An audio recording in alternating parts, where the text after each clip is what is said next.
अख्तियारका प्रमुख आयुक्त प्रेम कुमार राईको राजीनामा माग गर्दै जेनजी मुभमेन्ट अलायन्सले अख्तियारमा नै दबाव पत्र दर्ता गराएका छन्। जेनजीका विभिन्न 10 भन्दा बढी समूहको जेनजी मुभमेन्ट अलायन्सले मंगलबार संयुक्त रूपमा अख्तियार पुगेर राजीनामा दिनका लागि आग्रह गर्दै दबाव पत्र दर्ता गराएका हुन्। युवाहरूको दबावपछि अख्तियारले उनीहरूको दबाव पत्र दर्ता समेत गरेको छ।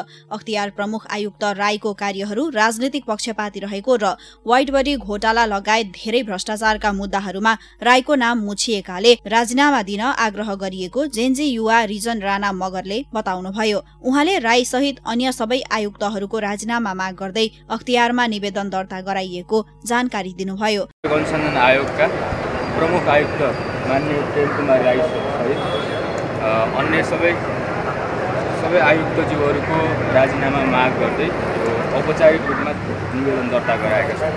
त्योभन्दा अगाडि पनि हामीले सामाजिक सञ्जालमा क्याम्पेन सुरु गरेका थियौँ र त्यस पछाडि हिजो हामीले अख्तियार दुरुपयोग अनुसन्धान आयोग, त्यस पछाडि आयोगको इमेलमा र प्रधानमन्त्री कार्यालय, कानुन मन्त्रालय, त्यस पछाडि सम्बन्धित त्यहाँको मन्त्रालयहरूलाई बुझार्थ सहित हामीले इमेल पनि पठाएको थियौँ।